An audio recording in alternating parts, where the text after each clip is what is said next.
Assalamualaikum warahmatullahi wabarakatuh. Perkenalkan, nama saya Nur Faiz dari Prodi Akuntansi Fakultas Ekonomi dan Bisnis dari Universitas Bahrudin Mutahari Madura. Di sini saya akan memenuhi tugas UAS dari mata kuliah statistik, di mana saya di sini disuruh membuat tutorial tentang SPSS. Baik, demi menyempatkan waktu, kita mulai tutorialnya. Saya sudah ada di dalam aplikasinya. Nah, di sini kita dihadapkan dengan tabel seperti ini. Di sini name, nama.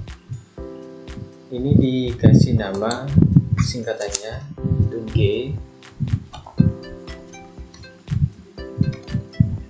Yang kedua diisi dengan MK, yaitu masa kerja.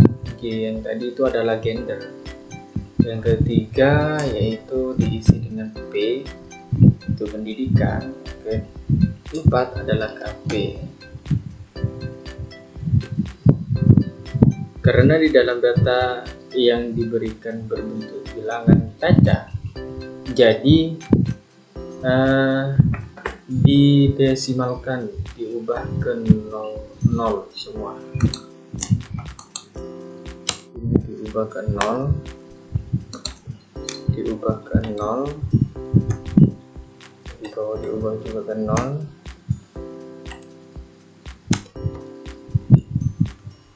Setelah kita desimal ini dikosongkan, lalu kita tulis kepanjangan dari G. G itu apa, MK itu apa, P itu apa, dan KP itu apa. G di sini adalah gender. Mari kita tulis gender.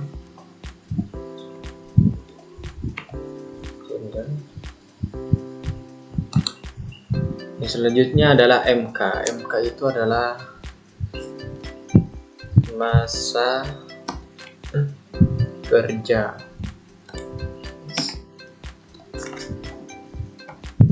Masa kerja. Yang ketiga adalah P. P di sini adalah pendidikan. Pendidikan. Selanjutnya adalah KP. KP di sini adalah kinerja pegawai. Kinerja pegawai. Lanjut ke data review. Sebelum kita masuk ke data review, di sini kita ubah dengan tulisan skala. Di sini dirubah semua ke skala. Lalu kita masuk pada data review. Nah, untuk mengisi tabel di sini kita mengambil dari soal, yang dimana soal itu ada di classroom. Kita pindah semua 1, 2,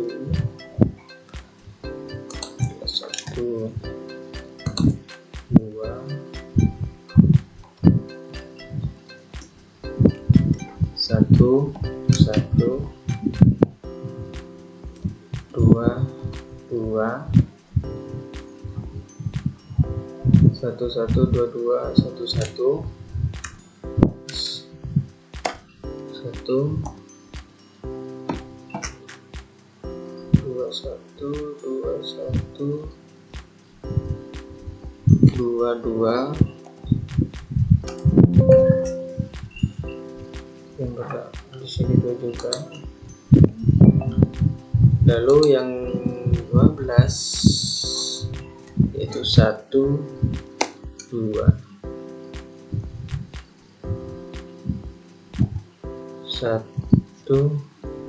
2.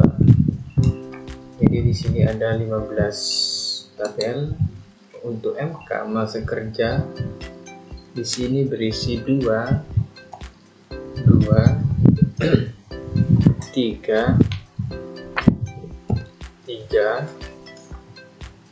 1, 32, 32, 32, 31, 31, 2, lalu di bawahnya adalah 3, 3, 3, dan 3. Untuk mengisi tabel pendidikan, di sini di soalnya ada 4, terus ada 2, 3, 4, 5, 1, 3, 3, 4, 5, dan 3, 4, 5, 3, 3, 1, 2, dan 5. Nah, untuk mengisi tabel pada KP di sini berisi 90, 80, 86, 93, 75, 65, 85, 72, terus 92, 82, 80,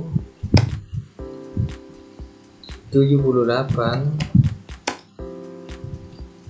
68, terus setelah 68 yaitu 76, 79. Baik, data di sini sudah berisi yang gender dan yang masa kerja, pendidikan, dan yang seterusnya.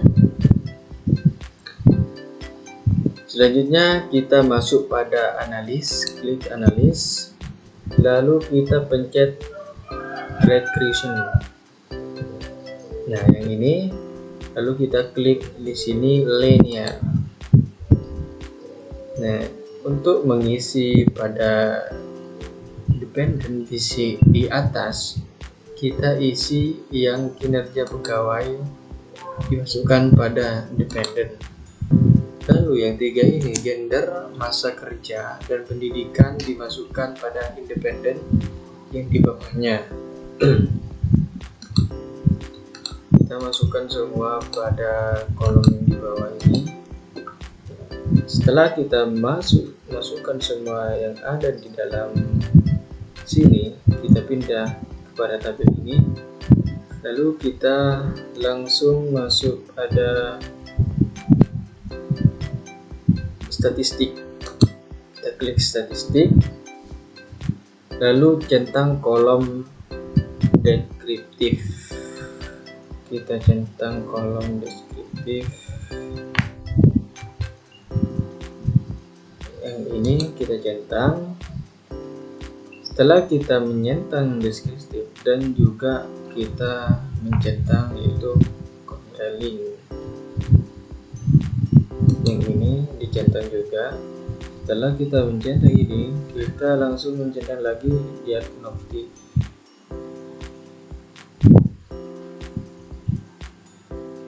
Boolean kita centang juga, yang ini kita centang juga. Lalu kita pencet continue. Selanjutnya kita pilih plot.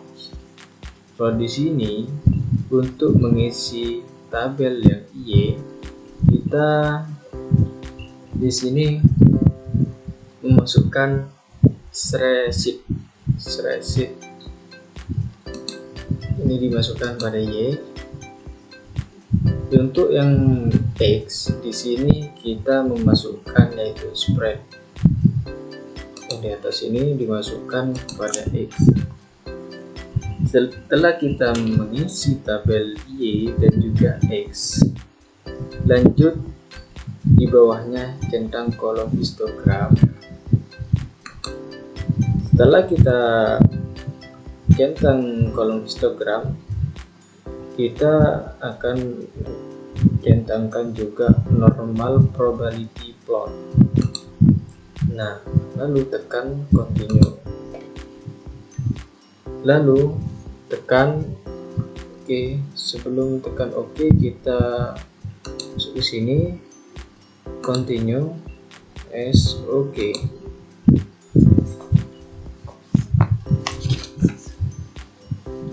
Nah, di sini sudah tertera semua tabel-tabelnya ada di dalam file ini.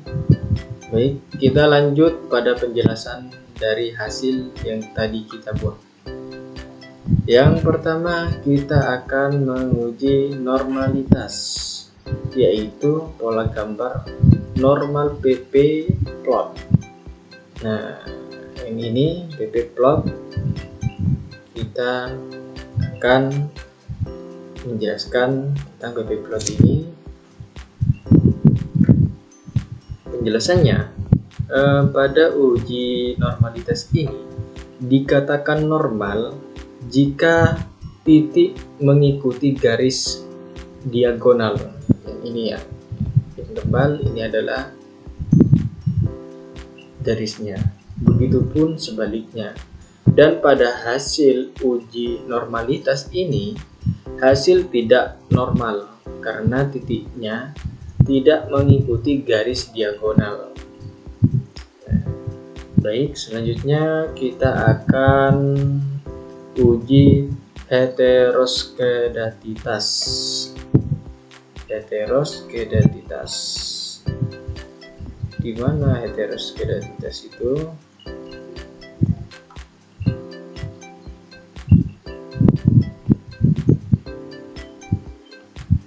Bentar. Yaitu pada gambar scatter plot yang ini. Di sini saya akan menjelaskan pada tabel ini, pada uji heteroskedatitas ini tidak terjadi gejala heteroskedatitas karena titik-titik pada gambar tersebut tidak membentuk gelombang karena titik-titiknya terletak di atas dan di bawah garis angka 0, sehingga dapat disimpulkan bahwa pada uji ini tidak terjadi gejala heteroskedatis. Baik, selanjutnya kita masuk pada poin yang ketiga, yaitu uji multikolinearitas, yaitu gambar pada koefisien. Kita masuk pada gambar koefisien. Nah, pada tabel koefisien di sini saya akan menjelaskan pada gambar kolom collineality ini, yaitu kolom toleran dan FVIF dapat dikatakan tidak terjadi gejala multikadatitas jika nilai toleran lebih besar dari 0,10 0,100 dan nilai VIF lebih kecil dari 10,00. Dalam gambar ini mendapatkan hasil bahwa tidak terjadi gejala multikolinearitas karena nilai tolerannya lebih besar dari 0,100 dan nilai VIF lebih kecil dari 10,00. Baik, selanjutnya kita masuk pada poin yang keempat adalah uji autokorelasi, yaitu pola gambar model Sumi. Kita masuk pada model Sumi. Nah, di sini model Sumi saya akan menjelaskan pada model Sumi ini pada aturan uji ini jika durbin Watson-nya adalah 1,6 sampai 2,3 itu dikatakan tidak berpengaruh, dan jika di bawah 1,6 maka berpengaruh. Hasil uji autokorelasi pada gambar tersebut berpengaruh karena nilai dari durbin tersebut, durbin Watson-nya di bawah 1,6, yaitu senilai 1,098. Selanjutnya kita masuk pada poin yang kelima. Yang kelima ini kita akan menguji T pada gambar koefisien.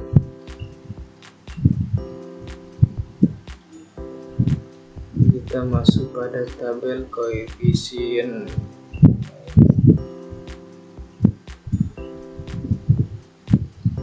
Nah, di tabel ini kita fokus pada kolom signifikan. Yang signifikan, penjelasan dari tabel ini, hasil uji ini, pada gambar tersebut pendidikan berpengaruh terhadap kinerja pegawai, sedangkan masa kerja dan gender tidak berpengaruh pada kinerja pegawai karena nilai signifikan pendidikan lebih kecil dari 0,5, sedangkan masa kerja dan gender nilai di signifikannya lebih besar dari 0,05. Baik, kita masuk kepada poin yang keenam. Kita uji V pada gambar ANOVA. Nah, di gambar ANOVA ini pada kolom signifikan,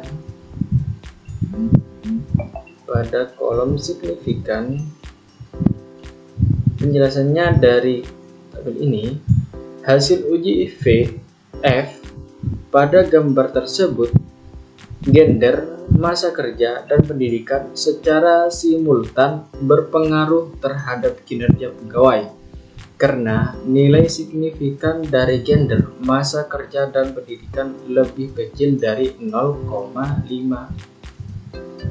Yang poin terakhir adalah uji R2, yaitu terletak pada gambar Sumi.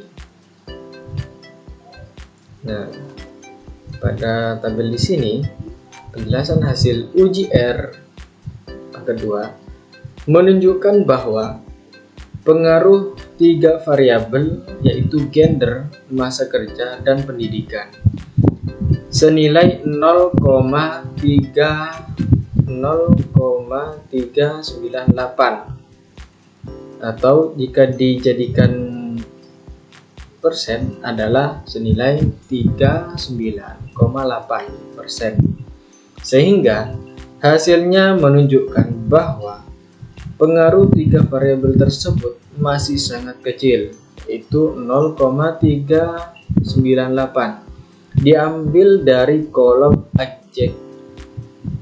adjusted. Dari kolom adjusted R ini karena variabel bebasnya lebih dari 2. Mungkin hanya itu yang bisa saya sampaikan, kurang lebihnya mohon maaf. Wassalamualaikum warahmatullahi wabarakatuh.